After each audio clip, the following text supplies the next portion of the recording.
계속해서 미국 대선 상황, 개표 상황 전해드리겠습니다. 우편 투표가 급증하면서 개표가 늦어지고 있고 이 때문에 당선인을 확정짓지 못하는 초유의 상황이 이어지고 있습니다. 트럼프 미 대통령 오늘 아침 백악관에서 긴급 회견을 열고 이번 대선이 부정선거라면서 불복 의사를 강하게 밝혔습니다. 네, 또 사실상 대선 불복인 재검표와 소송 카드까지 꺼내들고 판 흔들기에 나섰는데요. 앞으로 어떻게 될지 또 우리에게는 어떤 영향을 미칠지 짚어보겠습니다.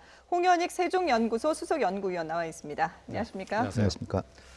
자, 오늘 아침에 트럼프 대통령의 기자회견 보셨을 텐데요. 네. 자, 이 기자회견 가장 핵심적인 내용은 역시 우편 투표는 부정 투표, 부정 선거, 불법 선거였다. 이 내용이 네. 되겠죠. 미리 선거일 전부터 예고한 대로 그 이유는 내가 지고 있기 때문인 것 같아요. 예. 이겼으면 안 했겠죠.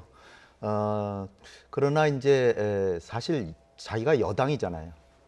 여당이니까 집권층인데 부정선거는 보통 야측에서 제기하는 거지. 예. 자기가 권력을 잡고 있는데 이런 걸 제기하는 게 조금 저로서는 좀 의아하고요. 그러나 이제 이렇게는 이해할 수 있습니다. 50개 주가 각각의 일종의 자주권을 갖고 있기 때문에 예. 주법에 따라서 선거를 하니까 각 주가 자기 말을 100% 듣고 하는 게 아니잖아요. 네. 예. 그러니까 자기가 애초에 걱정했듯이 내가 우려했던 대로 이런 우편 투표에서 상당히 그 정상적이지 않은 일이 일어났다. 네. 그런데 결과적으로 보면 현장에서 와서 투표한 진정한 국민들은 자기를 압도적으로 지지했는데 예. 그 부정이 개입될 수 있는 우편 투표를 개봉하면서부터 상황이 달라졌는데 여기에 그 불법적인 일이 벌어진 것으로 자기는 추정한다. 따라서 대법원까지 갈 각오이다. 뭐 네. 이런 예. 얘기인데요. 예. 지금 이제 상황이 그 2000년 알고하고 부시 때도 36일이 걸렸습니다. 저 오래 지나가지고 저는 금방 해결된 줄 알았는데 36일이나 걸렸더라고요. 예. 그렇다면은 지금 12월 8일까지 대의원들을 확정해야 되는데 12월까지 만약에 그 사법 절차로 인해서 확정이 안 되면 12월 14일 날 그 선거인단이 모여서 투표해야 되는데 선거인단이 다 정원이 충족이 안 되는 거예요. 예. 그러면은 의회로 넘어갈 수밖에 없는데 그 12월 8일에서 14일까지 무슨 일이 있냐면 사법 절차로 개표가 중단되고 그래서 선거인단을 못 뽑으면 주지사 또는 주의회가 지명하게 됩니다. 그런 절차가 또 있어요. 예. 근데 주지사하고 의회하고 같은 당이면 쉽게 이게 되는데 네. 서로 다른 당일 경우에 또 싸워요. 싸우면 또 안 될 경우에는 그때 이제 의회로 가는 거예요. 그러니까 어떻게 보면은 그 노스캐롤라이나나 뭐 펜실바니아나 이런데 주지사와 의회의 권력 구조를 좀 알면은 네. 좀 더 쉽겠는데 그런데 이제 그거보다도 제가 오늘 아침에 이렇게 딱 보니까 이 선거는 사실 바이든이 완전히 이긴 선거다라는 게 점점 명확히 드러나고 있어요. 지금 네. 개표가 느리지만 조금씩 점점 진행되잖아요. 네. 예. 가장 확실한 게 펜실바니아가 20명인데요. 예. 여기만 이기면은 이 지금 네바다라든지 아리조나 저도 승리하는 그렇죠. 거거든요. 예. 근데 펜실바니아에 지금 88% 개표됐을 때 3.2% 차이였어요. 예. 근데 거기서 6%가 더 개표가 돼서 94%가 개표가 됐는데 0.9% 차이예요. 그러니까 6% 개표하는데 거의 2.3%가 줄었어요. 네. 예. 근데 아직 6% 남았거든요. 네. 여기다가 바이든한테 2.3을 더하면 바이든이 1.8% 정도 이긴다는 거예요. 그럼 펜실바니아에서 이미 끝났고요.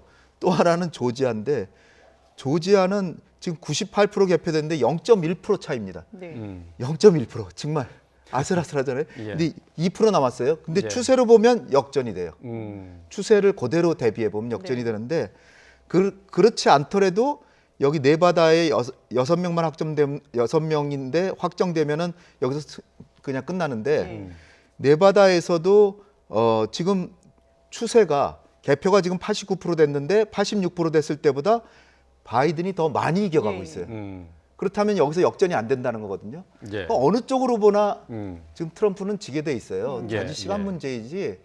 그런데 조금 더 지혜로운 모습을 보여서 승복을 하는 게 좋을 것 같은데 아니면 가만히 있든지. 예, 예. 근데 오히려 대법원까지 간다고 하는 것은 조금 좀 아쉬운 대목이 아닌가. 지금 뭐 추세로 봤을 때는 조 바이든 후보가 유리하다. 여러모로 이제 당선이 될 수밖에 없는 상황이다라고 분석을 해주셨는데 어쨌든 지금 트럼프 대통령은 이걸 절대 인정하지 못하겠다라는 입장인 거잖아요. 그렇죠. 예. 근데 반대로 이제 조 바이든 후보 입장에서 본다면 조금 이 여유가 있는 상황인데 오늘 이제 트럼프 대통령보다 더 앞서서 먼저 기자회견을 했을 때도 결국은 모든 표를 다 열어보면 결국은 내가 승자다라고 좀 여유 있게 얘기를 하고 있어요. 네. 고사성어의 사면초가라는 말 있잖아요. 그게 딱 생각이 납니다. 항우가 그 초나라 항우가 사실 천하의 대권을 움켜잡을 수 있으면 압도적인 그 권력과 그 군대를 갖고 있었는데 네. 유방한테 결국 지는 거 아니에요. 근데 나중에 유방한테 이제 포위가 돼가지고 초나라 노래가 들려오는데 초나라 노래가 유방의 한나라 노래가 아니라 항우의 초나라 노래예요. 그러니까 병사들이 그 노래를 듣고 다 그냥 그 군영을 이탈해서 자기 집으로 돌아가 버렸어요. 그러니까 네네. 홀로 남은 항우가 우민하고 결국 자결하는데요. 제가 볼 때는 지금 여기저기서 초나라 노래가 들리는 거예요. 바이든의 노래가 들리는 거죠. 네. 들리는데 여기서 끝까지 항거하는 모습을 보이지만 물론 뭐 그 젠틀맨이라고 하는 알고도 36일이 있는데 그때는 오로지 플로리다 하나가 문제였었고 지금은 여기저기 막 이 소송을 제기하는데 근데 그 주 법원에서 다 지금 뭐 기각시키잖아요. 1심에서 기각시킬 때 이게 연방으로 가려면 헌법의 이 선거 방식과 개표 결과가 위헌이다라는 걸 증명해야 가게 되거든요. 예. 근데 그거를 할 수 있을 정도의 근거가 있는지를 모르겠어요. 예. 뭐 어쨌든 좀 트럼프 대통령은 지금 계속해서 뭐 아까 기자회견에서도 밝혔다시피 소송을 계속 이어가는 것으로 지금 돼 있는데 말이죠. 자, 그렇다면은 지금 개표가 다 되고 나면은 결국은 이제 바이든 후보의 승리가 거의 뭐 확정적이다라고 볼 수가 있는데 계속해서 이 소송으로 몰고 가는 데는 트럼프 대통령 나름대로의 계산이 따로 있는 것 아닙니까? 그렇죠. 트럼프 대통령의 노림수는 아주 어떻게 보면 단순합니다. 12월 8일까지 선거인단이 확정이 안 돼서 14일 날 하게 되는 선거인단 투표에서 이제 대통령을 뽑는데 그 투표가 성원 미달이 되는 거죠. 예. 그래서 270명을 못 넘게 되면 왜냐하면 중단이 돼서 못 넘더라도 네. 어떻게 됐든 못 넘잖아요. 270을 못 넘으면 예. 이 절차는 중단이 돼요. 그리고 1월 달에 의회에서 대통령을 뽑게 되는데 하원에서 뽑게 됩니다. 상원에서는 부통령을 뽑고. 근데 하원에서 뽑는데 지금 하원에서 민주당이 지금 과반을 훨씬 넘는데 요번에 하원은 2년마다 전원을 다시 뽑아요. 네. 근데 요번에는 공화당이 조금 더 이겨가지고 공화당 수가 늘었지만 절반이 안 됩니다. 민주당이 절반을 넘지만 그러나 또 이게 50개 주에서 각각 한 명씩만 나오기 때문에 인구가 많은 주에 민주당 의원들이 몰려 있어서 50개 각 주별로 하면은 50명 중에 27명 정도가 공화당. 아, 그래요? 그러면은 거기서 뽑으면 당연히 트럼프를 뽑겠죠. 아, 그 의외로 네. 그 공이 1월 달에 넘어가면은 트럼프 대통령이 유리하군요. 미국 하원에서 뽑으면 트럼프가 된다라고 저는 봅니다. 네. 네. 그러니까 그 절차까지 가는 걸 바이든은 어떻게든 막으려고 그러는데 지금은 아주 점잖게 이제 다 개표해 보면 내가 이긴 것이다 이렇게만 얘기하는데 만약에 이게 점점 지연이 되면 아마 바이든 측에서도 좀 더 강력한 수를 쓰지 않을까 생각됩니다. 강력한 수라는 게 어떤 게 나올 수가 있을까요? 이제 법적 소송에 적극적으로 응하면서 네. 소송 절차를 빨리 해서 빨리 끝내달라든지 아니면 기각시켜달라든지 그 트럼프가 되는 근거가 없다는 걸 확실히 보여주든지 그러나 이제 말씀드렸다시피 이 플로리다 한 군데서의 문제가 아니라 네. 네 군데에서 어느 쪽에서 막 이겨도 바이든이 다 승리가 되게 되는데 그러면 바이든이 문제가 되는 주는 포기하고 다른 주에서 이미 270 넘어버리면 소송이 의미가 없어지죠. 네. 그래서 네. 제가 볼 때는 홍수가 나서 뚝에 제방이 터지는 거를 이 손바닥으로 막고 있는 거나 마찬가지라고 저는 보는데 시간 문제이지 저는 해결될 것이다. 네. 지금 저희가 이제 화면으로는 미국 현지 뉴욕의 모습을 잠시 보여드렸는데요. 다시 한번 좀 화면 좀 볼까요? 예.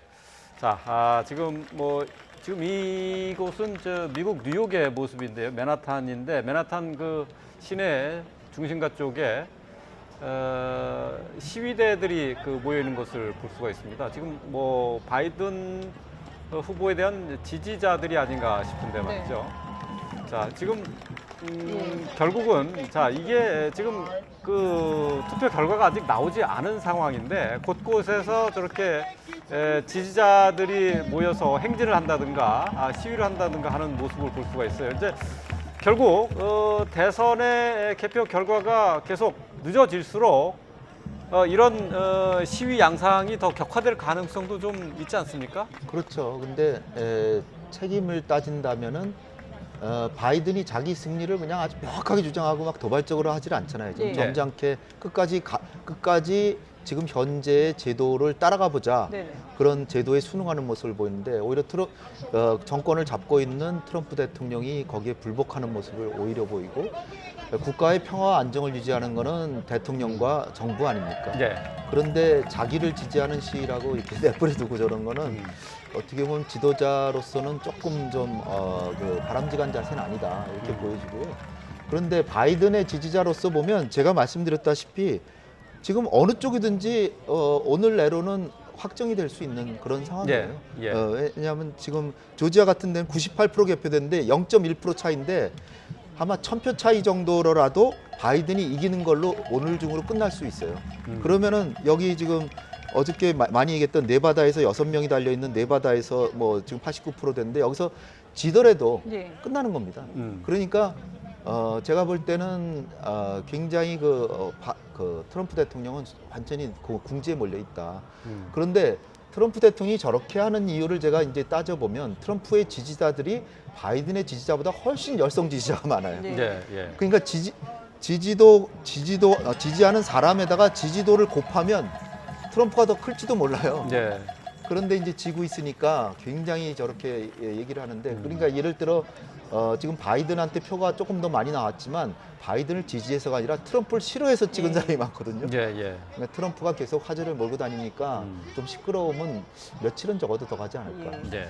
자, 지금 현재 이 시각 현재 미국 뉴욕의 모습을 보여드리고 있습니다. 많은 시위대들이 나와 있는데 지금 들고 있는 그 현수막의 깃발을 보면은 흑인은 소중하다라고 하는 문구도 보이고요. 그리고 트럼프는 끝났다라는 그런 문구도 보였는데 지금 바이든 후보를 지지하는 그러니까 바이든 후보가 사실상 승리했다라고 지금 판단을 하고 거리에 나와서 축하를 하는 박수 소리도 들렸고요. 그리고 앞서서 이제 환호하는 모습도 보였는데 글쎄요, 이런 또 움직임들, 이런 목소리들, 그러니까 바이든 후보가 결국은 승리한 것이다라는 목소리들도 미국 내에서는 상당히 좀 많이 지금 나오고 있는 것 같아요. 그럼요. 제가 사면초가라는 얘기를 한 거는 항우가 다스리는 초나라 노래거든요. 예. 근데 공화당 내부에서도 졌다고 승복하자 그런 목소리가 나오고 있어요.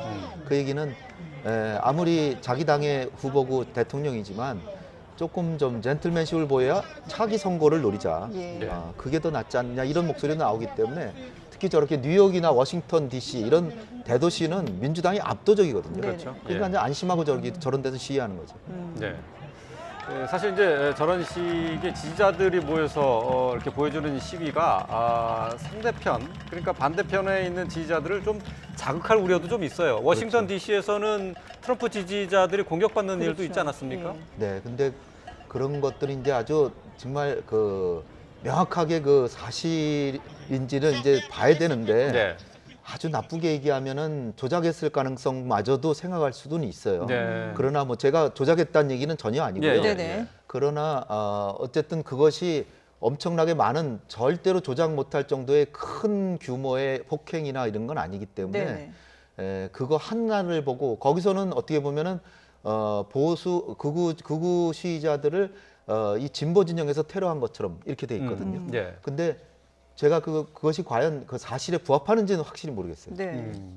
근데 거기다가 지금 또 이제 트럼프 지지자들이 개표소에도 난입을 하는 그런 지금 그렇죠. 사례들도 보도가 되고 있는데 그런 걸 본다면 지금 어쨌든 미국 내부도 상당히 이제 양극화가 이미 돼버렸다. 정치적으로도 그렇고 여러 가지 문화적으로도 나눠져 있다라고 볼 수밖에 없는데 이런 문제들을 과연 어떻게 해결할 것인가? 그러니까 지금 조 바이든 후보 같은 경우에는 본인이 이제 당선이 되고 나면 어쨌든 하나로 묶는 그런 거에 좀 집중을 하겠다라고 얘기를 했는데 쉽지는 않아 보이는데요. 이게 국민을 분열시키는 게요. 정치인들이 절대로 해서는 안 되는 일인데 예. 우리도 박정희 대통령 시절에 어느 쪽에서 조장했다라고는 얘기 안 하겠습니다. 하여튼 이 그 감정 지역 한국에선 지역 감정이죠. 지역 감정을 이용해서 약간의 차이로 승리하는. 근데 미국에서는 제가 2004년에 미국에 1년 있었는데 그때 여실히 본 게 그 부시 대통령이 테러 전쟁하고 있었잖아요. 그때 부시에 대해서 싫어하는 사람 굉장히 싫어했는데 예. 그 당시에 제가 있었던 그 노스캐롤라이나 가보면 그 농촌도 있기 때문에 가보면 다 성조기를 개항했어요. 그건 물론 애국심 때문에 개항하지만 그런 분들은 대개 보수 진영이에요. 근데 예. 그 당시에 그 칼 로브라고 하는 선거 참모가 전략을 쓴 게 뭐냐면 우리가 지금 일종의 테러 전쟁이라고 하는 전쟁을 하고 있는데 전쟁 중엔 장수를 가지 않는다. 따라서 조금 부시를 싫어해도 이럴 때 대통령을 가는 건 좋지 않다. 이런 여론을 일으키기 위해서 친부시 반부시 여론을 일부러 조장을 했어요. 네네. 그렇게 되니까 아슬아슬하게 부시가 재선이 됐거든요. 이제 그런 수법을 트럼프도 쓰는 게 아닌가 하는데 이번에는 코로나19에 복병에 당해가지고 코로나19만 없었으면 저는 트럼프가 됐을 거라고 예. 봅니다. 예. 그런데 이제 트럼프가 물론 뭐 인종 문제, 여성 문제 또 뭐 종교 문제 이런 데 대해서 약간 편견 같은 걸 갖고 있어서 그런 것도 간표연이 됐지만 코로나19만 아니었으면 트럼프가 이길 수 있었기 때문에 굉장히 아쉬워할 것이다 이렇게 생각은 듭니다. 예. 역시 미국도 이제 정치 양극화가 극단적으로 이어지면서 국민 화합이 또 중대한 과제로 떠오르는 상황입니다. 네. 지금까지 홍현익 세종연구소 수석연구위원과 함께 미국 대선 상황 짚어봤습니다. 잘 들었습니다. 감사합니다.